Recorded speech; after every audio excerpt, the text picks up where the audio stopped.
My name is Rebecca Mitchell, 32 years old and CEO of Crestview Technologies. Not that my family would know or care. Last Sunday's barbecue was the same old story. Mom and Dad diminishing everything I've accomplished while praising my sister Felicia for breathing. Can't even land a real job, Mom said. Then Felicia smiled.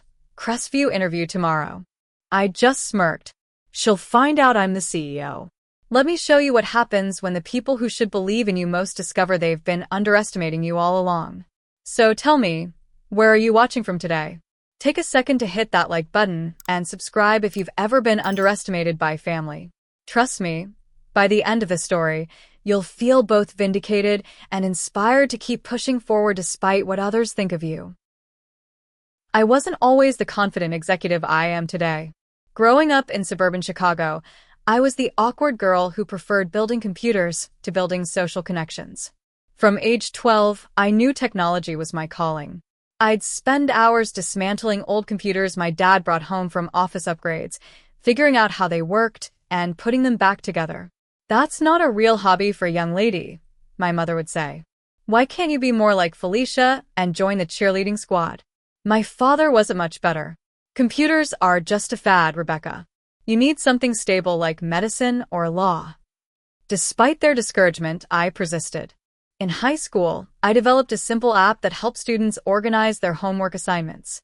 It was primitive by today's standards, but in 2008, it was innovative enough to win the state science fair. My parents skipped the ceremony because Felicia had a dance recital the same day. When I brought home the trophy, my father glanced at it and said, "That's nice. But what practical skills are you learning?" College was my escape. I attended University of Illinois on a partial scholarship, majoring in computer science. Those 4 years were transformative. For the first time, I was surrounded by people who spoke my language, who understood my passion for technology and innovation. My professors recognized my potential, especially Dr. Laura Finley, who became my first real mentor. "You have a unique way of seeing problems, Rebecca," she told me during my junior year. "You don't just think about coding solutions, you think about human needs." That perspective led me to focus on user experience design alongside my technical skills, a combination that would later prove invaluable. After graduation, I moved to Boston with big dreams and limited resources. At 24, I launched my first startup with 2 college friends, Amanda and Jason. We developed a financial planning app for young professionals. We poured everything into it, our savings, our time, our hearts.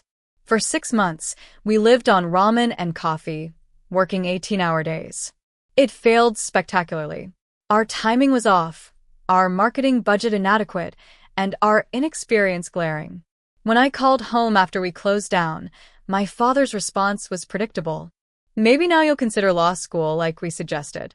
This computer fantasy was always going to end this way. I didn't tell them I was living on Amanda's couch, applying for jobs during the day and crying myself to sleep at night. Rock bottom has a way of clarifying what you're made of.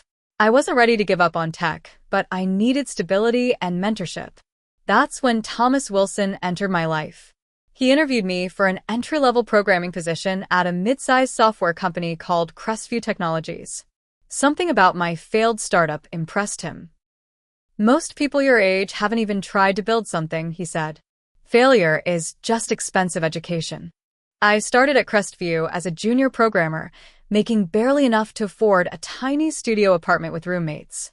But unlike my previous venture, I had structure, guidance, and most importantly, Thomas's belief in me.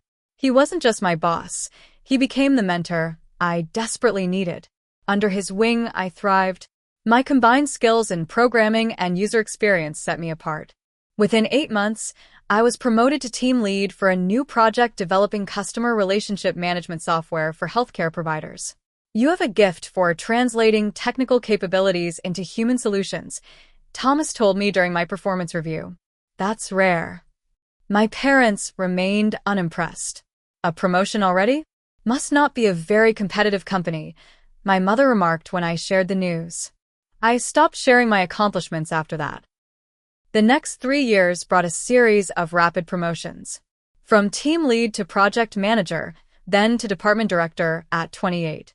Each step up the ladder came with more responsibility, higher stakes, and greater rewards. I moved to a comfortable apartment downtown, bought my first new car, and started building financial security. Through it all, I kept my head down and focused on innovation. Our healthcare CRM system became the company's flagship product, capturing 30% market share within 2 years of launch. The success caught the attention of Gerald Barnes, Crestview's CEO. Gerald was nearing retirement and concerned about succession. One afternoon, he called me into his office. "I've been watching you, Rebecca," he said. "You have something rare, technical expertise combined with business instinct and people skills. I think you could be running this place someday." I laughed, thinking he was joking. He wasn't. For the next year, Gerald mentored me personally. He brought me into board meetings, involved me in strategic planning, and gradually transferred leadership responsibilities to me. At first, I was terrified, convinced I would fail, and confirm every doubt my parents had ever expressed about my capabilities. Imposter syndrome, Gerald called it. Everyone at this level has it. The difference is whether you let it paralyze you or motivate you. Chose motivation. Working harder than ever, I absorbed everything Gerald taught me about business strategy, financial management, and leadership. When he announced his retirement, I was one of 3 internal candidates considered for CEO. The board meeting where they made their decision remains one of the most nerve-wracking days of my life. I presented my vision for Crestview's future, expanding beyond healthcare into financial services and education, investing heavily in artificial intelligence capabilities, and building strategic partnerships with complementary technology providers. 2 days later, Gerald called with the news. I was unanimously selected as the new CEO of Crestview Technologies. At 30 years old, I had achieved something extraordinary. My first instinct was to call my parents. Then I remembered every dismissive comment, every comparison to Felicia, every suggestion that my career choice was foolish. I decided to keep my promotion quiet, not out of spite, but self-preservation. Their negativity couldn't touch this moment. Under my leadership, Crestview has thrived. In 2 years, we've doubled our revenue, expanded from 200 to 500 employees, and launched 3 new product lines. Our stock price has increased 140%, and we've been featured in Fortune magazine as one of the most innovative mid-sized tech companies in America. Yet success can be lonely when you can't share it with family. I've built a life my parents know nothing about. Executive meetings, investor calls, business trips to Tokyo and London, a beautiful condo overlooking the harbor. At family gatherings, I let them believe I'm still just a programmer at some insignificant tech company. Sometimes I wonder if I'm perpetuating the problem by hiding my success. But every time I consider coming clean, I remember my mother's dismissive tone, my father's lack of faith, and I retreat back into my separate worlds, respected CEO by day, underachieving daughter by weekend visits. That is, until Felicia applied for a job at my company. To understand why I kept my success secret from my family, you need to know more about the Mitchell household dynamics. My parents, Harold and Martha Mitchell, built their lives around conventional values and expectations. Dad was an accountant who worked for the same firm for 35 years. Mom taught high school English before becoming a full-time homemaker when Felicia was born. They believed in traditional career paths. Doctor, lawyer, accountant, these were real jobs with stability and respectability. Anything creative or tech-related was viewed with suspicion, suitable only as a hobby. From the beginning, Felicia and I were treated differently. 3 years younger than me, Felicia was outgoing, athletic, and socially adept. Everything I wasn't. Where I was awkward and intellectual, she was graceful and charismatic. My parents celebrated these qualities, taking pride in her popularity and social achievements while viewing my technical interests as concerning. "Why don't you join a club or something?" Mom would ask. "You spend too much time alone with those computers." The irony was that Felicia struggled academically while I excelled. Not that my straight A's earned much recognition at home. When I brought home perfect report cards, the response was typically, "That's expected." When Felicia managed fees, there was celebration and rewards. Felicia majored in psychology at Northwestern, a choice my parents enthusiastically supported. After graduation, she bounced between jobs, retail management, human resources assistant, administrative work, never quite finding her footing. Yet her employment struggles were met with understanding and encouragement, while my career choice was treated as a phase I needed to outgrow. Family gatherings became exercises in minimization. Thanksgiving dinner, 2018. I had just been promoted to project manager, responsible for a team of 15 developers and a multi-million-dollar budget. Rebecca works with computers, Mom told Aunt Patricia. Then, turning to Felicia, tell everyone about that exciting event you coordinated at the community center, dear. Christmas, 2019. I had been featured in a technology magazine as an emerging leader in healthcare software. Felicia might be getting a promotion at the department store, Dad announced proudly during gift opening. My magazine feature went unmentioned. Over time, I developed coping mechanisms. I learned to expect nothing, to find validation in my work rather than family approval. I built emotional resilience through necessity, though the pain never fully disappeared. Dr. Claudia Bennett, my therapist for the past 3 years, has helped me process this family trauma. Your parents' inability to value your path isn't a reflection of your worth, she reminds me regularly. It's a limitation in their perspective. Still, I continued attending family functions despite the treatment. Part of me hoped that someday, somehow, they would see me clearly. The other part simply didn't want to lose my family entirely, despite the emotional cost of maintaining the relationship. My weekly phone calls with Mom followed a predictable pattern. She'd ask about work in a perfunctory way, then quickly shift to criticizing some aspect of my life. My perpetual singlehood, my unfeminine focus on career, my lack of local community involvement. I spoke with Margaret Johnson yesterday, she might say. Her daughter Danielle just got engaged. She's your age, you know. Weren't you two in the same class? Or, that apartment of yours must be so lonely. Have you thought about getting a roommate? Or, at least a cat. I never mentioned that my apartment was a 2,500 square foot harborside condo worth $1.8 million. I never explained that I worked 60-hour weeks managing a company of 500 people. I never shared that I dated occasionally, but hadn't met someone worth prioritizing over my career ambitions. The complex relationship with Felicia added another layer of difficulty. Growing up, she wasn't deliberately cruel, but she absorbed our parents' attitudes. She would casually dismiss my interests or express pity that I wasn't normal. As adults, we maintained a cordial but distant relationship, connecting primarily at family events. I harbored some resentment toward her for being the golden child, but I also felt protective. She wasn't responsible for our parents' favoritism, and I recognized that being the favorite came with its own pressures. Felicia had internalized impossibly high expectations and struggled with anxiety and perfectionism as a result. Your sister benefited from preferential treatment but was harmed by it too, Dr. Bennett explained during one session. The pedestal is a precarious place to live. This understanding didn't make family gatherings any easier, but it helped me separate Felicia from the dynamics our parents had created. When she struggled to maintain steady employment after college, I felt genuine sympathy beneath my frustration at the double standard. Her psychology degree hadn't translated easily into a career path, and each job change was met with unconditional support from our parents. You'll find your perfect fit eventually, they'd assure her. Meanwhile, my stable employment in technology was still viewed as a temporary diversion from a real career. Despite everything, a part of me still yearned for parental approval.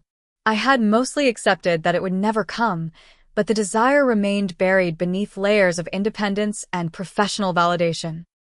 This lingering hope was perhaps why I continued hiding my true success.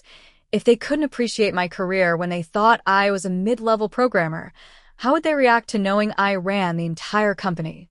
Would they finally offer the recognition I'd sought, or would they find new ways to diminish my achievements? The emotional toll of living this double life was considerable. In professional settings, I was confident, authoritative, respected. In family settings, I reverted to the overlooked daughter, the computer geek whose interests weren't worth serious attention. The cognitive dissonance sometimes left me feeling like I was playing a character in my own life story. Then came the family barbecue that would change everything. The invitation to my parents' Memorial Day barbecue arrived 3 weeks in advance, a group text to extended family with the usual details. I considered declining, especially with the quarterly board meeting approaching, but Dr. Bennett had been encouraging me to maintain boundaries without complete withdrawal from family. Avoidance doesn't heal the wound, she reminded me during our session that week. It just delays the confrontation with pain. So I confirmed my attendance and prepared myself mentally for the usual dynamic. The Sunday morning of the barbecue arrived with perfect early summer weather, warm sunshine, gentle breeze, clear blue skies. I dressed casually but well in designer jeans and a simple blouse that probably cost more than my mother would think reasonable. I drove my Audi Q5, expensive but understated enough not to raise questions. Pulling into my parents' driveway in suburban Chicago, I took a deep breath and put on my family persona, Rebecca the moderately successful programmer, not Rebecca the CEO. Mom answered the door, her critical eye immediately assessing me. Rebecca, you're here. You look professional. Would it kill you to wear some color? And your hair could use some highlights. Nice to see you too, Mom, I replied, accepting her brief hug. The backyard was already busy with relatives. Dad was at the grill in his King of Barbecue apron, talking sports with my uncles. Aunt Patricia and her husband were arranging food on the patio table. Cousins and their children played badminton on the lawn. And there was Felicia, holding court by the drinks table, looking effortlessly put together in a flowery sundress. Rebecca, she called, waving me over. I was just telling everyone about my job hunt. So many promising leads. I smiled and grabbed a soda. That's great, Felicia. Anything specific? Maybe, she said with a secretive smile. I'll share when things are more concrete. I made the rounds, catching up with relatives I saw only at these gatherings. Cousin Emma's son was having trouble with his laptop, so I offered to take a look. It's probably just needs a restart, I said, but investigated anyway. 5 minutes later, I'd identified and fixed a registry issue that was causing the system to lag. Wow, that's amazing, Emma said. It's running better than when we bought it. Dad glanced over from the grill. Rebecca's always playing with computers. Emma, did you hear your nephew Luke made the dean's list at Northwestern? And just like that, my small moment of confidence was dismissed and the conversation redirected. I felt the familiar sting but pushed it aside. The backyard setting would have been pleasant under different circumstances. Mom's carefully tended flower gardens created a colorful border around the lawn. The patio featured a large table with a blue and white checkered tablecloth, loaded with traditional barbecue sides, potato salad, coleslaw, corn on the cob, and Mom's famous baked beans. The grill area was Dad's domain, where he proudly flipped burgers and basted chicken with his secret sauce recipe. As we gathered to eat, I found myself seated between Aunt Patricia and Uncle Steve, with my parents and Felicia directly across from me. So, Rebecca, Uncle Steve began kindly. How's work going? Still at that tech company. Before I could answer, Mom interjected. She's still doing that computer thing. Felicia, tell everyone about that marketing director who interviewed you last week. Felicia launched into a story about a promising interview she'd had, complete with elaborate details about the office, the company culture, and how the interviewer had been so impressed with her people's skills. They said they rarely see candidates with such natural charisma, she concluded. That's our girl, Dad beamed. A real people person. That's what companies value. I focused on my food, swallowing both my meal and the irony that as an actual CEO, I knew exactly what companies valued, and it was rarely self-proclaimed charisma. The conversation continued along predictable lines until Mom asked about my dating life, another favorite topic for public dissection. Still single, Rebecca? You know you're not getting any younger. 32 is. I'm focused on my career right now, I interrupted, my standard response. Mom sighed dramatically. That's the problem. All work and no social life. No wonder you can't find a man. Dad nodded sagely. There's more to life than that computer job, Rebecca. You need balance. I took a deep breath. My job is actually quite fulfilling. We're developing software that helps hospitals deliver better patient care. Playing with computers all day, Mom said dismissively. Can't even land a real job. The table went uncomfortably quiet. I felt my cheeks burning, but maintained my composure. Into this awkward silence, Felicia dropped her bombshell. Speaking of jobs, she said brightly, I have an interview tomorrow at Crestview Technologies. It's for a marketing coordinator position. My fork froze halfway to my mouth. Crestview. Mom exclaimed. Isn't that where you work, Rebecca? I nodded slowly, mind racing. Yes, it is. What a coincidence, Dad said. Maybe you can put in a good word for your sister. Felicia smiled confidently. It's a really impressive company. They're growing fast and have an amazing reputation. The recruiter said they're very selective. Well, this is wonderful. Mom clapped her hands together. Felicia at a real company. Maybe she can help you move up from your programming position, Rebecca. I nearly choked on my water. If they only knew. I don't think Rebecca would want her little sister showing her up, Uncle Steve joked, clearly trying to lighten the mood, but making it worse. I'm sure Rebecca is doing fine at her level, Mom said in a tone suggesting the opposite. But Felicia has always had leadership qualities. I wouldn't be surprised if she advances quickly. I looked at my sister, who had the grace to appear slightly embarrassed by Mom's favoritism, though not enough to correct her. The marketing department is completely separate from development, I said neutrally. But Crestview is a good company. The understatement of the century. Tell us more about this position, Felicia, Dad urged, and my sister happily complied, describing the role in terms that made it sound like she'd be practically running the marketing department from day one. I maintained my smile through dessert and coffee, making appropriate noises at the right moments while my mind whirled with implications. Felicia had applied to my company without knowing I was the CEO. Tomorrow she would walk into Crestview headquarters expecting a standard interview, not realizing her sister oversaw the entire operation. The drive home was a blur of conflicting emotions. Part of me was amused at the cosmic irony. Another part dreaded the inevitable confrontation when Felicia discovered the truth. And somewhere beneath it all was a tiny, petty voice looking forward to the moment when my family would finally have to acknowledge my success. As I pulled into my condo's parking garage, I made a decision. I wouldn't interfere with Felicia's interview process. That would be unprofessional and unfair. But I wouldn't hide from the truth either. Tomorrow would bring what it would bring. Monday morning arrived with the familiar buzz of executive responsibilities. My assistant Jennifer had already prepared my schedule, arranged the day's meetings, and placed a latte on my desk, exactly how I liked it. Good morning, Rebecca, she greeted me. The executive team meeting is at 9:30. The quarterly projections are ready for review, and Marcus from HR wants 10 minutes whenever you're free. Thanks, Jennifer. Can you ask Marcus to stop by around 11? I settled at my desk, the floor-to-ceiling windows of my corner office offering a spectacular view of Boston Harbor.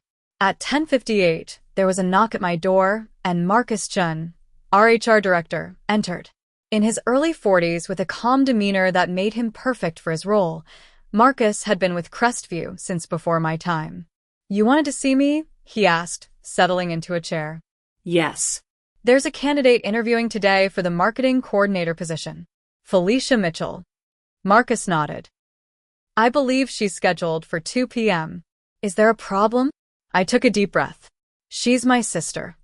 His eyebrows raised slightly, the closest Marcus ever came to showing surprise. I see. And does she know you're the CEO? No. My family thinks I'm still a programmer here. To his credit, Marcus didn't ask why. In 3 years of working together, he'd heard enough offhand comments about my family to piece together the dynamic. That's a complicated situation, he said carefully. How would you like to handle it? Professionally, I replied. I want her to go through the standard interview process. No special treatment, positive or negative. I'm recusing myself from any hiring decisions regarding her application, but I'd appreciate updates on the process. Marcus nodded. That's appropriate. I'll oversee the interviews personally and ensure they're conducted fairly. Should we disclose your position to her? I considered this. No. If she's hired, she'll find out eventually, but I don't want it influencing the interview process. This is between me and my sister. Understood. I'll keep you informed. After Marcus left, I checked the company database to review Felicia's application. Her resume was impressively formatted but light on substantial experience. 3 years of administrative roles with increasing responsibility, but nothing specifically in marketing beyond a few projects she'd assisted with. Her cover letter emphasized her exceptional people skills and natural leadership qualities. Under normal circumstances, I doubted she would make it past the initial screening for the role, which required specific marketing experience. Someone in HR had obviously seen potential in her, or perhaps been charmed by her interview skills. My phone buzzed with a text from Felicia. Any tips for my Crestview interview today? So excited. I stared at the message, considering my response. Part of me wanted to tell her the truth immediately, but that seemed cowardly, hiding behind a text rather than facing the situation directly. Instead, I replied, be prepared to discuss specific marketing experiences. They value problem-solving and initiative. Good luck. Genuine advice I would give any candidate, sister or not. The text exchange triggered a memory from our childhood. I was 14, Felicia 11. For a school science project, I had built a small robot that could navigate a simple maze, nothing revolutionary but impressive for a middle schooler in the early 2000s. I'd worked on it for weeks, programming the basic algorithms myself. The night before the science fair, Felicia had asked for a demonstration. Proud of my creation, I showed her how it worked, explaining the programming concepts in terms she could understand. She seemed genuinely interested, asking questions and complimenting my work. The next day at the science fair, I discovered Felicia had created a poster about how robots think, using all the information I'd shared with her, presented as her own research. She won an honorable mention. When I confronted her later, she seemed genuinely confused about why I was upset. But you explained it so well, she said. I thought you were helping me. That pattern continued throughout our lives. Felicia never deliberately stole my accomplishments, but she had a talent for absorbing and repurposing others' knowledge and experiences as her own, a trait our parents always rewarded as resourcefulness. Now, 2 decades later, here she was unknowingly stepping into my domain again. The difference was that this time, I was in a position of power. The ethical dimensions of the situation weighed on me throughout the morning. Should I have disclosed our relationship to HR immediately when I saw her application? Should I tell her before the interview? Was I setting her up for public embarrassment by maintaining my secret? At lunchtime, I called Thomas Wilson, my mentor who had since retired but remained a trusted advisor. It's a delicate situation, he acknowledged after I explained. But I think you're handling it correctly. Recusing yourself from the hiring decision maintains professional integrity.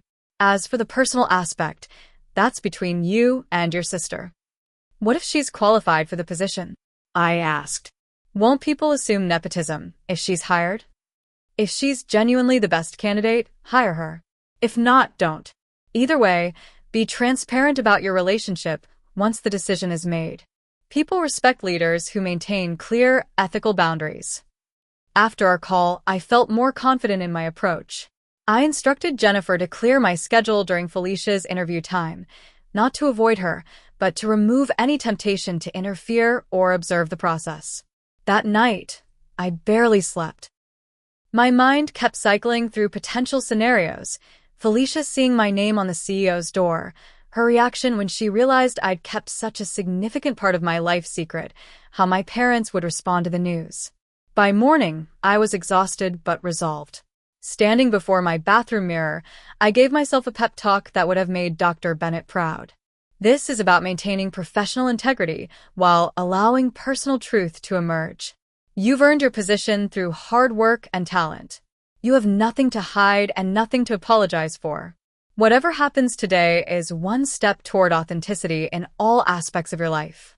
I dressed with particular care in one of my power suits, a charcoal gray tailored ensemble that projected confidence and authority. Today was not a day for blending in. The morning of Felicia's interview unfolded with the usual executive responsibilities. I led a strategy meeting with the product development team, reviewed quarterly financial projections with our CFO, and approved the final designs for our new healthcare analytics platform. Throughout these routine activities, a current of tension ran beneath my professional demeanor. I checked the time frequently, knowing that at 2 p.m., Felicia would be walking into our company headquarters, oblivious to the fact that her sister occupied the corner office on the top floor. At 1:45, Jennifer reminded me of an important client call scheduled for 2:15. Perfect timing, I said, grateful for the legitimate distraction. At 1:55, I received a text from Marcus. Candidate has arrived. Proceeding with standard protocol. I imagined Felicia in our sleek reception area, perhaps nervous but confident, prepared to charm the interview panel with her practiced poise. Would she mention me as her connection to the company? Would she be surprised by the scale of our operation, so much larger than the small tech firm she probably envisioned me working for? The client call provided a welcome focus for the next hour. Afterward, I caught up on emails and prepared for a board member's visit the following day. Around 3:30, Marcus sent another text. First round complete. Candidate performed adequately. Technical knowledge limited but compensated with communication skills. Proceeding to department head interview. I exhaled slowly. Adequately was Marcus speak for not impressively, but not poorly. It aligned with what I'd expected based on Felicia's resume. She was charming and articulate, but lacked specific marketing expertise. At 4 p.m., I had a scheduled coffee meeting with our executive team in the conference room adjacent to my office. The discussion centered around our upcoming product launch strategy, but I found my attention wandering to the interviews happening several floors below. Rebecca, your thoughts on the social media campaign timeline? Our marketing director asked, pulling me back to the present. I think we should move more aggressively, I replied, gathering my thoughts quickly. Our competitors will be watching for the launch. We need to build anticipation without revealing too much. The conversation shifted to budget allocation, but an undercurrent of tension remained. Someone mentioned hiring needs in the marketing department, and I felt several pairs of eyes flicker toward me briefly. Speaking of hiring, our chief operating officer said carefully, I wanted to raise a general point about our policies regarding relatives of employees. My heart rate accelerated. Had news of Felicia's connection to me already spread? Our current policy requires disclosure of relationships to avoid conflicts of interest, I stated evenly. Is there a specific concern? Not at all, he backpedaled. Just thinking as we grow, we might need to revisit some of these HR policies. I nodded, maintaining my composure while mentally noting to speak with Marcus about how widely Felicia's relationship to me had been discussed. As our meeting concluded around 4:30, my phone buzzed with texts from my parents. Mom, how was your day, dear? Felicia's interview at your company was today. Have you seen her? Dad, your sister just interviewed at Crestview. Did you two connect?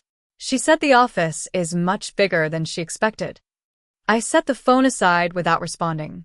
Their messages betrayed no awareness of my actual position at the company, confirming that Felicia hadn't known before her interview. At 4:45, Marcus called rather than texted. The interviews are complete, he reported. MS. Mitchell performed well in the social aspects but lacked technical marketing knowledge compared to other candidates. The hiring manager was on the fence. In my professional opinion, there are two stronger candidates for this specific role. Thank you for the honest assessment, I replied. Please proceed with whatever decision the hiring team would make if I weren't in the picture. Understood. One more thing. She mentioned during her office tour that her sister works here as a programmer. She asked if she might see you before leaving. My pulse quickened. What did the tour guide say? That they weren't familiar with all the programming staff and suggested she call you directly. Thank you, Marcus. Keep me posted on the final decision. I hung up and glanced at the clock. Nearly 5 p.m. Most interviews would be wrapping up, candidates being escorted back to reception. I debated whether to leave my office door open or closed, whether to try to intercept Felicia or let fate determine our meeting. Before I could decide, Jennifer buzzed me on the intercom. "Rebecca, there's someone in the hallway looking at your nameplate rather intently. Should I intervene?" I took a deep breath. "No, thank you, Jennifer. You can head home for the day. I'll handle this." Through my partially open door, I could see Felicia standing frozen in the hallway, staring at the nameplate beside my office door. Rebecca Mitchell, Chief Executive Officer. Her expressions cycled through confusion, disbelief, and shock in rapid succession. She looked different than she had at the barbecue, more professional in a navy blue interview suit, her hair pulled back in a sleek ponytail. For a moment, I saw her as our employees would, a polished, attractive young woman with an air of confidence, if not experience. Then she turned and saw me watching her through the doorway. Our eyes met, and 29 years of sisterhood condensed into a single, charged moment of recognition and revelation. "Rebecca." Her voice was barely above a whisper. "Hello, Felicia," I said, stepping fully into the doorway. "Would you like to come in?" She moved forward almost mechanically, her eyes darting around my spacious corner office with its executive furnishings, awards on the walls, and panoramic views of Boston. "You're the CEO," she stated flatly. "You're the actual CEO of Crestview Technologies." "Yes." "How long?" 2 years as CEO. "I've been with the company for 8 years total." Felicia sank into one of the visitor chairs, her interview portfolio clutched tightly in her hands. "Does everyone know except me? Do Mom and Dad know?" "No one in our family knows," I replied, taking the chair beside her rather than my position behind the desk. "You're the first. But why?" Her voice held a mixture of confusion and hurt. "Why would you hide something like this?" I considered my answer carefully. "When was the last time anyone in our family showed genuine interest or pride in my career?" She flinched slightly, but didn't argue the point. "So this whole time, when Mom and Dad were dismissing your computer job, you were running a multi-million-dollar company?" A spark of something like admiration flickered in her eyes. "Yes.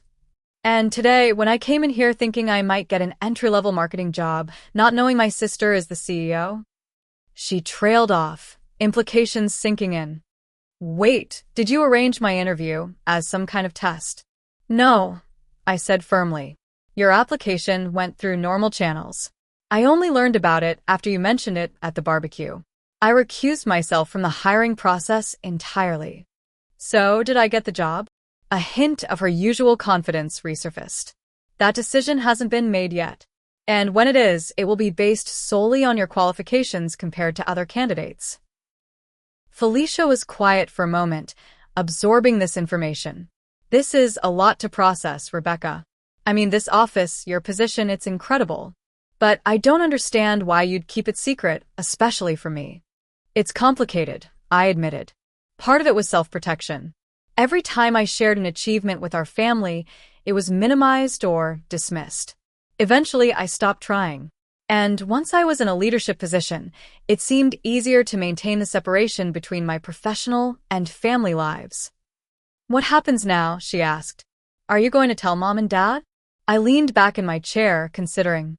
"I think we should discuss that. Would you be free for dinner?"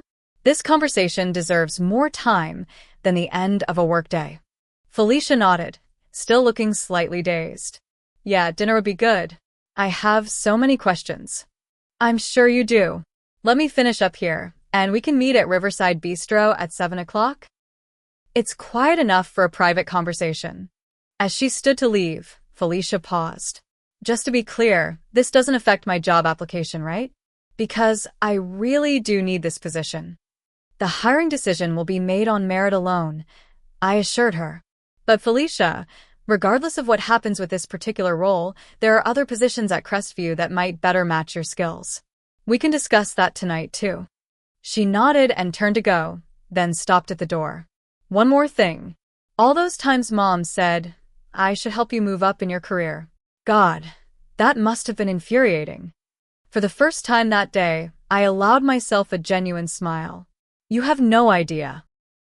Riverside Bistro occupied the ground floor of a renovated warehouse along the Charles River, offering upscale comfort food and a wine list that had earned local acclaim. I arrived early and requested a secluded corner table where Felicia and I could talk privately. At precisely 7 p.m., Felicia appeared, having changed from her interview suit to casual elegant attire, dark jeans and a silk blouse. Always the fashionable one, even in crisis. "I ordered a bottle of Cabernet," I said as she sat down. "I thought we could both use it." "You thought correctly." She accepted a glass and took a substantial sip before fixing me with an intent gaze. "So, CEO of Crestview Technologies. How exactly does one keep that a secret for 2 years?" I traced the rim of my wine glass. "It wasn't as difficult as you might think. I visit Chicago 4 times a year at most. When I do, I never bring work up unless directly asked, and then I'm vague. No one in our family has ever visited me in Boston or shown interest in seeing my workplace. But the money? The lifestyle? Surely Mom and Dad notice something. They've never been to my condo. When they call, I'm careful about background noise. As for appearances, I dress well but conservatively around family. My car is nice but not flashy. I've been careful." Felicia shook her head in disbelief. "That's dedication to a lie, Rebecca." "Not a lie," I corrected. "An omission. I never claimed to be anything other than what I am. I just didn't volunteer information that would be used against me." The server arrived to take our dinner orders, providing a brief respite from the intensity of our conversation. Once he departed, Felicia leaned forward. "How long have you been CEO? Tell me everything." I gave her the condensed version. My rise through Crestview's ranks, Gerald's mentorship, the board's decision, my accomplishments since taking the helm. "That's wow." Felicia looked genuinely impressed. "I had no idea you were doing anything this significant. I mean, I knew you were smart, but this is next level." "Thank you," I said, surprised by how much her acknowledgement meant. "But I still don't understand why you wouldn't tell me. I'm your sister." "Are we close, Felicia? Really?" She flinched slightly. "We're family." "That's not the same thing. When was the last time you called me just to talk? Not about a family obligation or to complain about Mom and Dad, but because you wanted to connect with me?" Felicia stared into her wine, unable to recall such an instance. "Our relationship has always been shaped by Mom and Dad's favoritism," I continued more gently. "I don't blame you for that. You didn't create the dynamic. But you benefited from it, and sometimes perpetuated it."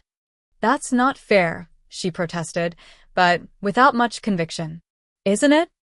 Remember when I fixed Uncle Steve's computer network last Christmas, and you told everyone it was just basic tech stuff, and then changed the subject to your volunteer work?" Felicia had the grace to look embarrassed. "I didn't realize. I guess I never thought about how that felt for you. Because you never had to. You were the golden child. Everything you did was celebrated, while my achievements were treated as curiosities at best, disappointments at worst." Our food arrived, grilled salmon for me, pasta primavera for Felicia. We ate in silence for a few minutes, the weight of decades of family dynamics settling between us. "I'm jealous of you," Felicia said suddenly. I nearly choked on my salmon. "What?" I'm jealous. "You've built something impressive. You have purpose, success, respect. Do you know what it's like being the people person with no actual career? The charm and social skills Mom and Dad praise me for don't translate to job security or fulfillment." It was my turn to be speechless. "I've been struggling since college," she continued, "jumping between jobs, trying to find something that sticks. Meanwhile, you've been quietly building this amazing career. I applied to Crestview because I heard it was a good company with growth potential. I had no idea it was yours." "I'm sorry you've been struggling," I said sincerely. "I didn't know. How would you? We don't talk about real things. And Mom and Dad certainly wouldn't advertise my failures while they were busy pretending your success didn't exist." We both fell silent, processing this new understanding of each other. "What happens now?" Felicia finally asked. "Are you going to tell Mom and Dad?" I considered this. "I think it's time, don't you? Living this double life is exhausting, and clearly it hasn't served either of us well. They're going to freak out, Felicia said, a hint of anticipation in her voice. Especially Mom. Probably. Are you free this weekend? I thought we might drive up to Chicago together and break the news in person. Felicia nodded slowly. I'd like that. A united front for once. About your job application. I began carefully. I know. Not qualified, she sighed. The interviews made that pretty clear. I was out of my depth with the technical marketing questions. The marketing coordinator role isn't right for you. I agreed. But your psychology background and people skills could be valuable in other areas. Our HR department is expanding their employee development program. It would require additional training, but it might be a better fit for your strengths. Are you offering me a job? Her eyes narrowed. Because I don't want charity, even for my CEO's sister. I'm suggesting you apply for a position you're better suited for. You'd still need to interview and prove yourself qualified. No guarantees. She considered this. That's fair. Thank you. By the time we finished dinner, something had shifted between us. Not a complete healing of old wounds, but a beginning, a foundation of honesty that had never existed before. We agreed to meet Saturday morning for the drive to Chicago. Felicia would stay at my place Friday night, giving us time to prepare our approach. Friday evening, Felicia arrived at my condo with an overnight bag, her eyes widening as she took in the harbor view, modern artwork, and high-end furnishings. This is how a CEO lives, she murmured, running her hand along my marble kitchen counter. I've been picturing you in some cramped apartment with computer parts everywhere. I laughed. That was my first place after college. I've upgraded a bit since then. We spent the evening strategizing our approach and catching up in a way we never had before.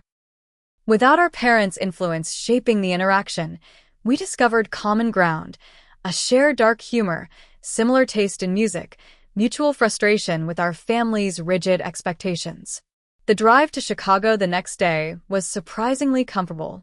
We arrived at our parents' house around 4 p.m., having called ahead to say we were coming for dinner with news to share. Mom greeted us at the door, clearly pleased to have both daughters visiting simultaneously, a rare occurrence. What a lovely surprise. Harold, the girls are here. Rebecca, did you do something different with your hair? It looks, well, never mind. Felicia, you look wonderful as always. Some things never changed. Dad emerged from his study, offering brief hugs before leading us to the living room. What's this news you mentioned? Felicia, did you hear back about the Crestview position? Felicia glanced at me. Actually, that's part of what we want to discuss over dinner. Mom bustled around, preparing her standard Saturday meal of roast chicken while peppering us with questions about the drive and local gossip. We kept the conversation light until we were all seated at the dining table. So, Dad said, serving himself potatoes, what's this news that required a special visit? Felicia and I exchanged looks. We'd agreed I would take the lead. I want to share something about my career that I've kept private for a while. I began carefully. I'm not just a programmer at Crestview Technologies. I'm the Chief Executive Officer. I've been CEO for the past 2 years. The clatter of Mom's fork hitting her plate punctuated the sudden silence. That's not possible, she finally said. You work with computers. Yes, I do. I work with computers as the CEO of a 500-person technology company with annual revenue of $175 million. Dad squinted at me suspiciously. Is this some kind of joke? It's not a joke, Felicia interjected. I saw her office myself. It's true, Mom and Dad. Rebecca is the CEO of Crestview. But why wouldn't you tell us something like that? Mom asked, bewilderment written across her face. Why do you think? I replied evenly. Every accomplishment I've ever shared has been minimized or dismissed. You've made it clear throughout my life that my career choice wasn't valuable in your eyes. Why would I subject my greatest professional achievement to that treatment? That's ridiculous, Dad sputtered. We've always supported both our daughters. Have you? Felicia surprised me by challenging him. You've supported me, sure. But Rebecca? When was the last time either of you showed genuine interest or pride in her work? Mom's expression hardened. I don't appreciate this ambush. If you've achieved some success with your computer hobby, that's wonderful, Rebecca. But there's no need for dramatics or accusations. It's not a hobby, I said firmly. I run a multi-million-dollar company that develops healthcare software saving lives across the country. I oversee hundreds of employees. I'm responsible for strategic decisions that impact thousands of people. Prove it, Dad demanded. If you're really some big CEO, prove it. I opened my briefcase and removed several items. Our annual report with my letter to shareholders, a recent business magazine featuring an interview with me, and my company ID badge. Dad examined them with increasing disbelief. Mom remained silent, her lips pressed into a thin line. I don't understand why you'd keep this from us, Dad finally said, his voice quieter.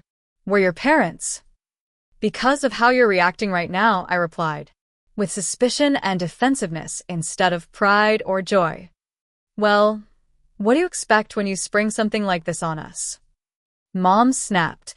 If you'd included us in your life, we would have celebrated your success. Would you? Like you celebrated when I won the state science fair? Or when I graduated with honors? Or when I launched my first startup? Those were different, Mom dismissed with a wave. This is significant. They were all significant to me, I said quietly. But you were always too focused on Felicia to notice. Don't drag your sister into this, Dad warned. I'm already in it, Felicia spoke up. And Rebecca's right. You've always favored me, even when I didn't deserve it. Do you know what it's like applying for jobs with no real skills because you were told your natural charm was enough?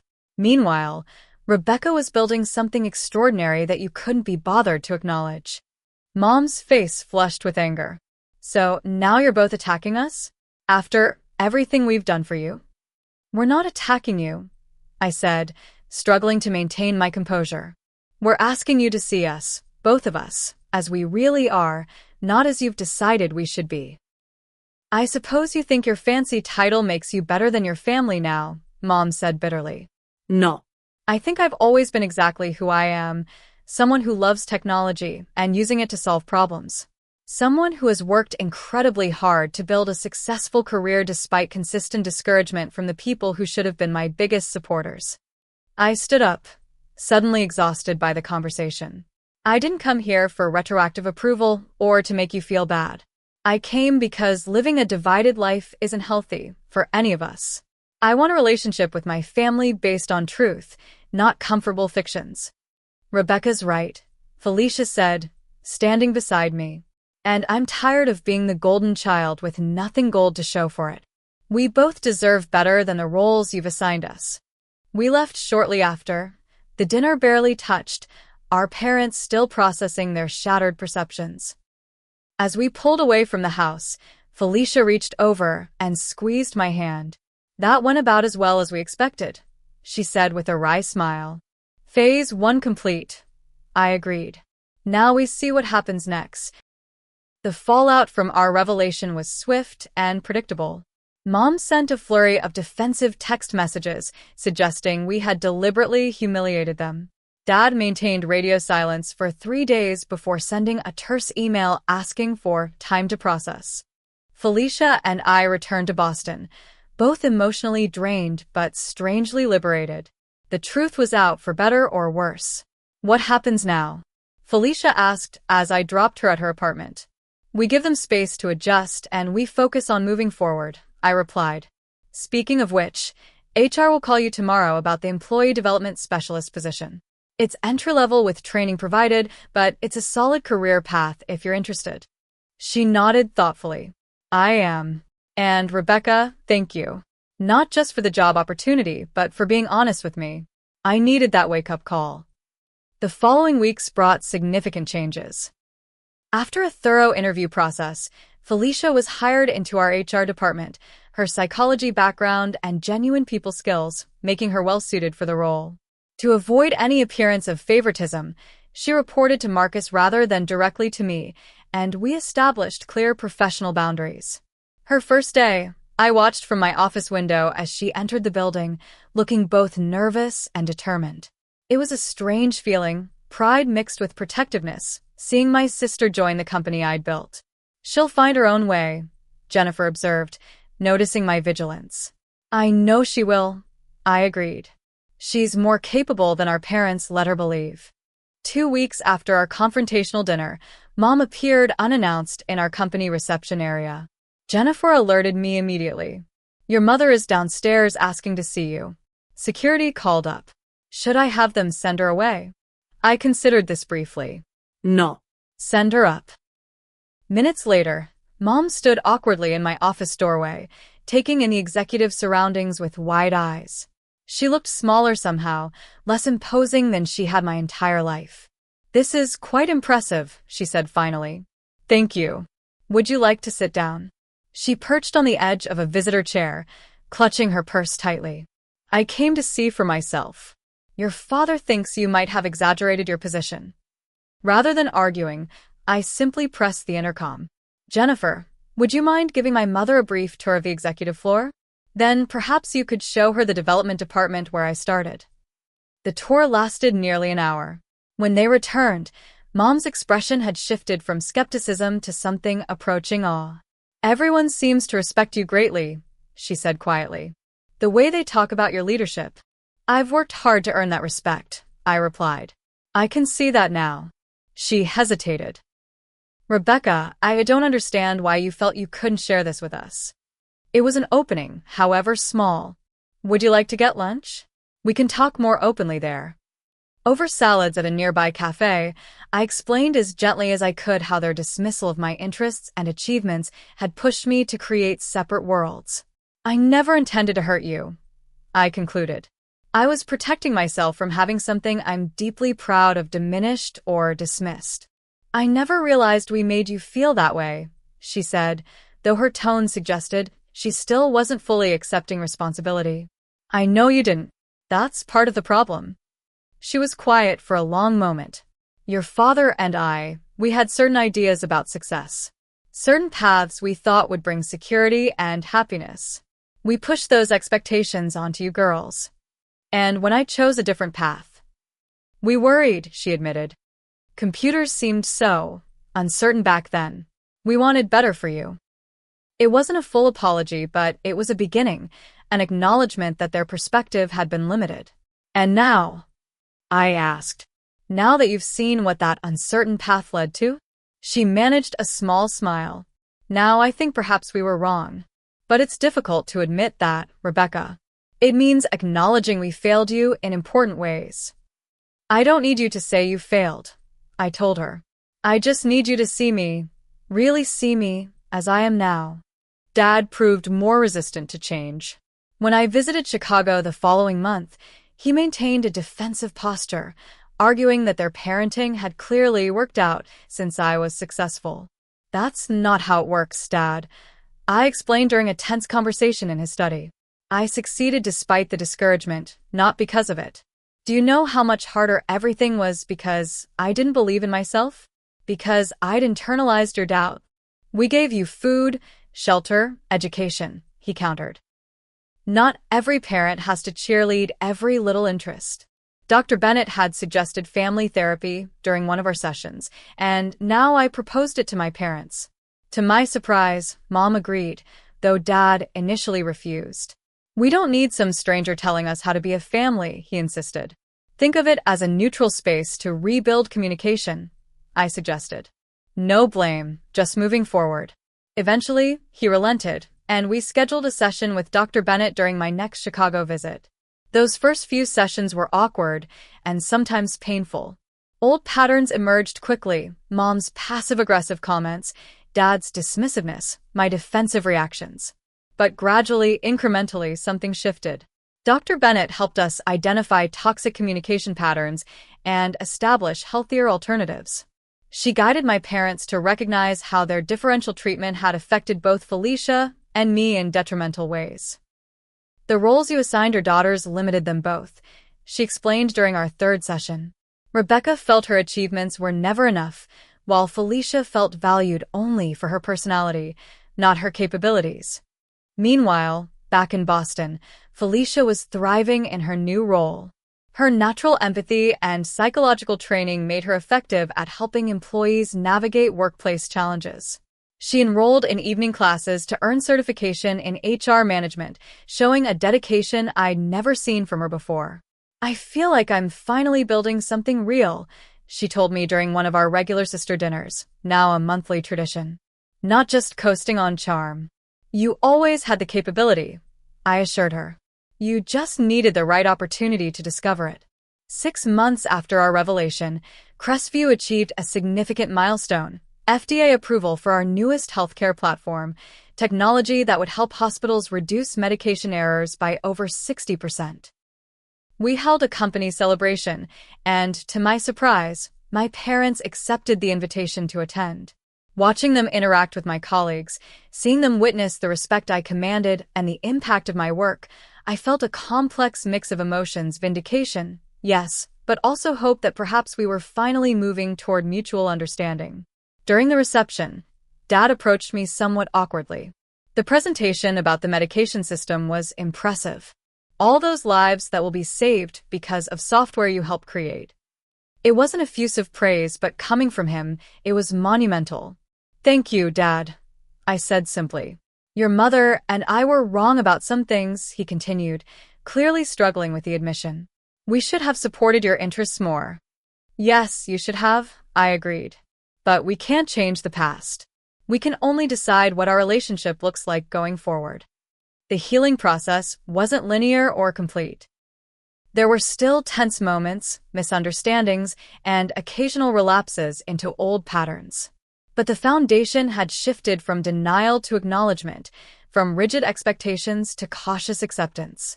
For me, the most profound change was internal. I no longer needed my parents' approval to validate my choices or celebrate my success.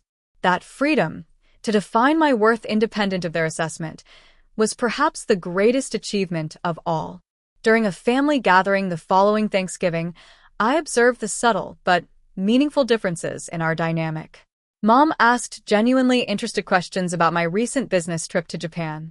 Dad engaged Felicia in a conversation about her certification progress rather than just complimenting her appearance. The favoritism hadn't disappeared entirely, but awareness had created space for change. After dinner, Dad pulled me aside as I helped clear the table. "That software update you were explaining earlier, it sounds like important work." "It is," I confirmed. "It will help smaller hospitals implement our system at lower cost." He nodded thoughtfully. "You know, I never understood what you did with computers. I still don't fully grasp the technical aspects. But I can see now that you've built something meaningful." I'm proud of what you've accomplished, Rebecca." The words I'd waited decades to hear. They didn't heal everything, but they mattered. "Thank you, Dad." That means a lot. As I drove back to my hotel that night, I reflected on the journey from that fateful barbecue to now. The path to healing family wounds is rarely straight or simple. It requires courage to speak truth, resilience to weather the resistance that truth often provokes, and patience to allow for genuine change. If you're struggling with family who can't see your true value, remember this: your worth isn't determined by their ability to recognize it. Build your life according to your authentic self, not their limited vision of who you should be. Set boundaries that protect your spirit while leaving room for growth and reconciliation. And sometimes, the most powerful thing you can do is simply allow your success to speak for itself. Have you ever been underestimated by family or had to stand up for your true worth? I'd love to hear your stories in the comments below. This journey has taught me so much about resilience and self-belief, and I know many of you have walked similar paths. Don't forget to like this video if you found it meaningful and subscribe for more stories about overcoming family dynamics to build your authentic life. Thank you for listening, and remember, the people who truly matter will celebrate your success rather than feeling threatened by it.